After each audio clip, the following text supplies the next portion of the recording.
I'm like a bouncy castle for satanic pedophiles. You know? That's not all I want to be.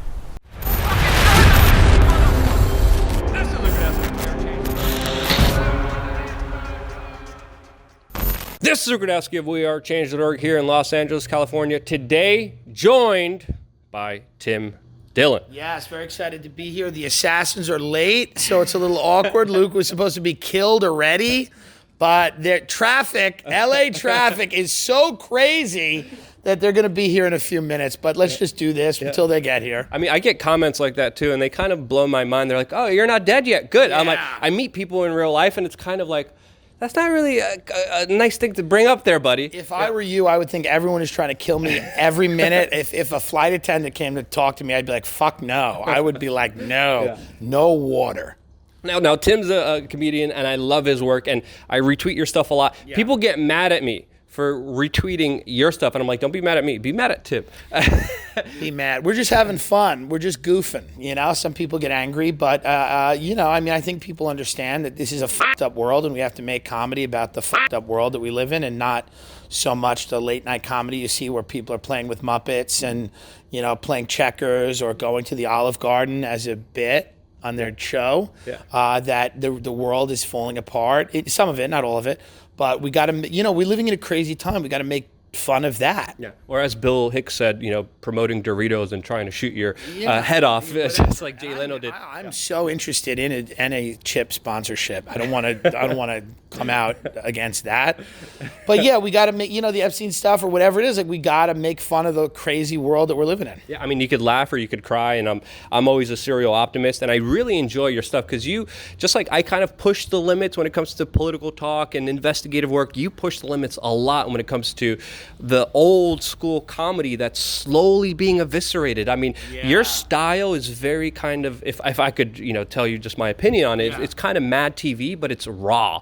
It's truthful. It slaps you in the face. Some people get offended by it, but, you know, being offended is a choice, in my opinion, and the stuff you do when it comes to Epstein and Meghan McCain, it's commentary that's needed, especially the Gary Vee stuff, because we have so much superficial bull crap out there. So many people being like, everything's fine, don't worry about it, consume, and you go in there and you kind of put on a wig, put on some lipstick, and I love that stuff. This is what I really wanted to ask you. What made you aware of the Epstein stuff, the controversial stuff? It used to be called woke. Now woke is like literally just describing where you want a sexual organ and having pink armpit hair. Woke, I'm sure now is a product, is a fashion line being sold on Melrose for $1,200 a shirt. What made me aware of that is just I'd always paid attention to what was going on. I'd read a lot of books, and I was always interested in like what I wasn't being told. And then what we started doing the videos is a friend of mine who edits all the videos. We used to hang out late in his garage, and you know, we were online and we would watch stuff, and we'd be like, what's the funny angle? How can we do something that's funny about the world that we're living in, as opposed to like the world that maybe our parents were living in, where they were like relying on Chris Matthews for their information, or you know, who I somewhat look like. But I mean, he like, you know, these, you know, I hate to use the thing, but like the kind of boomer news of like Fox or MSNBC, like we're not really living in that world. So we're doing comedy for people that are consuming the news that we're consuming, and like reading the things we're reading, watching the things we're watching. And that's who we're kind of targeting out there. And then a lot of older people really like it too, because they're like, yeah, we don't feel particularly represented by the entertainment that's out there right now, because it feels like it's entertainment for like a world that doesn't exist. You know, when I watch like the Tonight Show and I see, you know, just these vapid celebrity interviews and these dumb games, I'm like, who the fuck is this for? You know, I guess it's for just fat housewives in Galveston, Texas that are, you know, eating you know, bonbons while their husband sits in a car drinking with his gun or something. I don't know. But it's, you know, I want to, you know, make people laugh and have people go, oh, fuck yeah, we're living in this crazy world. We're watching all these crazy stories. And finally, this is like a thing that it makes sense, and it's raw, and it hits us where it should hit us. So, well, comedy is extremely important in not only helping address important topics, but helping people cope with important issues. And there's a lot of suffering, there's a lot of depression, there's a lot of opioid addiction that you kind of poke fun at and help people kind of resolve those issues. And now the system is trying to paint comedy as this kind of weapon of offense. You're hurting people's feelings. You can't make a joke about this or say about this. So, like, how do you feel about this changing landscape? And has there been effects towards this kind of sanitized culture that make you want to take a step back and not be as aggressive as you are? Like, how do you see the political comedic landscape changing, and do you self-censor? Because it doesn't seem like you do at all. Yeah, I don't really self-censor. I think I got to do things that are funny to me and they're exciting to me, so I can't really worry about how it's going to be, received by other people. And I just think that, like, some of that is overstated, the whole PC thing. Nobody really wants that. I think it really applies to people that really want the big jobs. And they, if you're owned by a corporation or you're owned by a network, you have to say what they want you to say. But if you're not and you're independent, you can just have fun and be funny, and you can be accountable to yourself and the people that like what you do. And I think that's been the revolution. And you can see people that aren't on board with it. They're kind of like, they're like wandering around like, what are we going to do? We're just used to being owned. We like being owned. We want to be owned. And I'm just like, I just want the freedom to do whatever I want. Like that Epstein Temple video that I did where I dressed up as Epstein's Temple. The person who thought that was the funniest was Jeffrey Epstein. He emailed me and said, this is hilarious. And, he said his Wi-Fi isn't good because of where he is now. But he goes, this is so fun. He goes, me and Ghislaine love it. We think it's very funny. And he goes, if I was in a different position, I'd hire you for a corporate gig, but I'm not. So that to me that's the proof I need, is that someone who's enjoying it is enjoying it, So as far as inspirations, some of the people that I really, really looked up to are people like Bill Hicks and George Carlin. Has there been a particular inspiration, or even just the truth teller or journalist that kind of inspired you or put you on this path of being able to speak the truths that you speak? Good question. Jimmy Fallon and The Tonight Show, I think, have inspired me to do the work that I do, because when I watch it every night, I'm reminded of what courage is. So just that. And, listen, man, I grew up watching all kinds of different comedy and consuming every different fucking type of thing.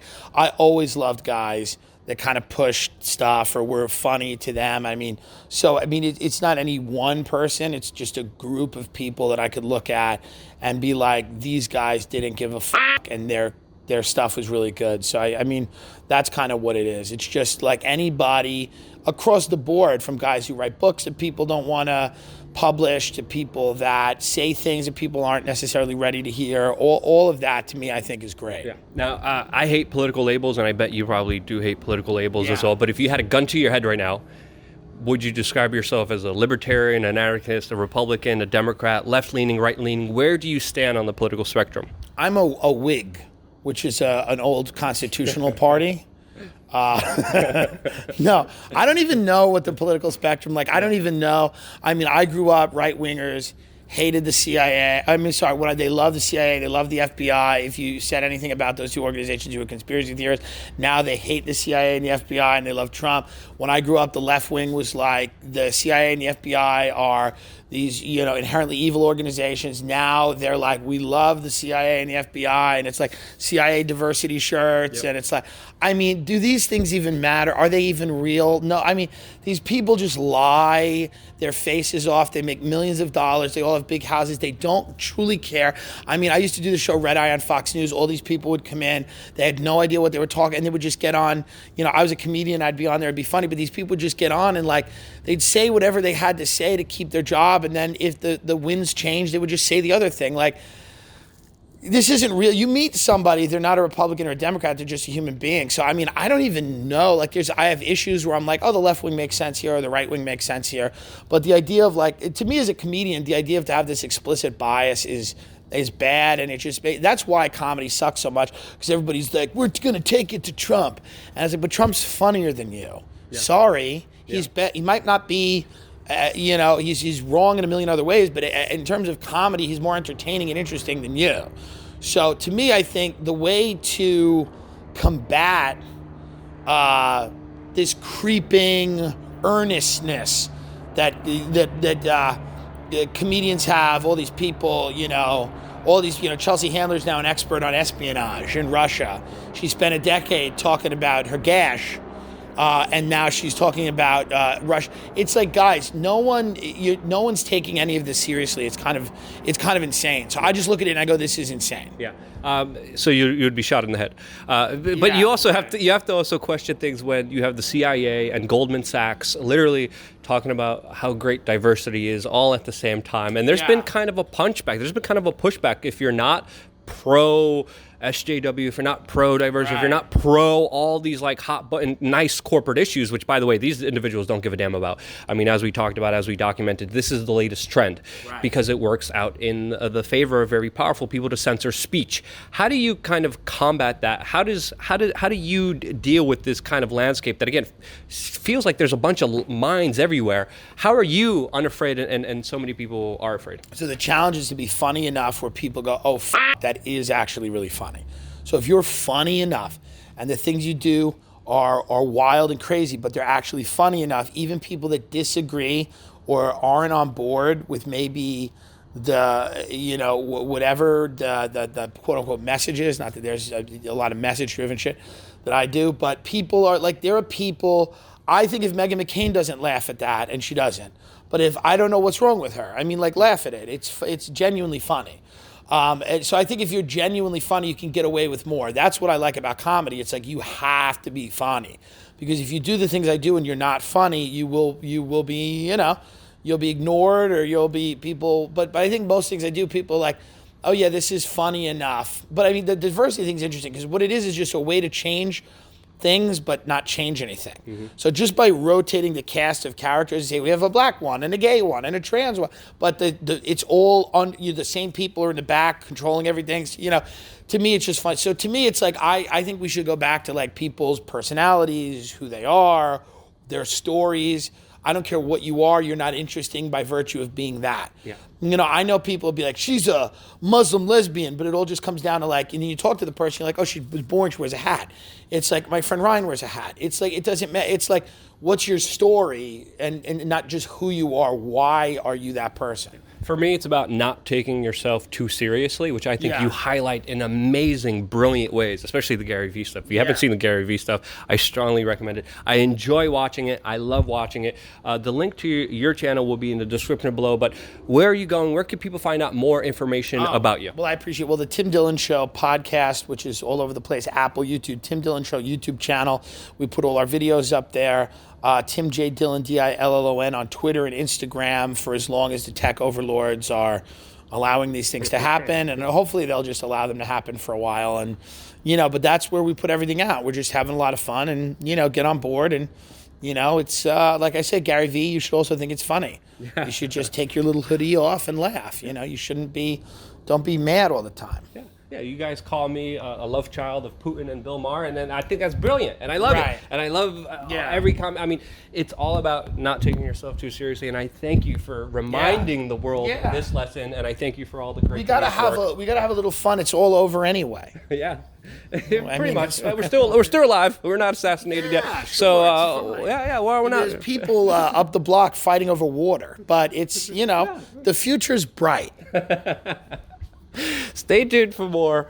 Thank you guys so much for watching here on WeAreChange.org. Check out Tim Dillon. Amazing guy.